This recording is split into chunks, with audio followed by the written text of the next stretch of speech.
In this video, I'm going to show you how to fix your double chin in Facetune. So let's get started right away. First of all, just open up the Facetune application, and now once you're logged into your account, you can tap on the galleries icon at the top left corner to upload your picture. Now simply select your picture and you will be taken to the edit menu. Now from the edit menu, you can find various different edit functions at the bottom section. Scroll over to the right side until you find age.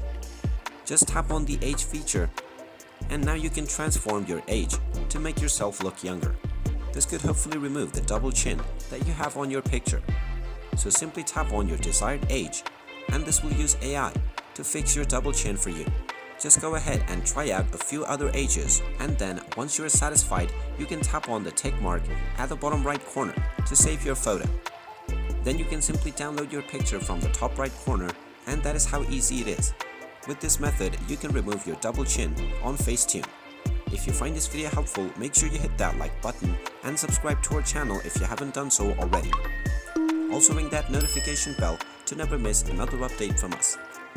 Thank you for watching, and I will see you again in the next video.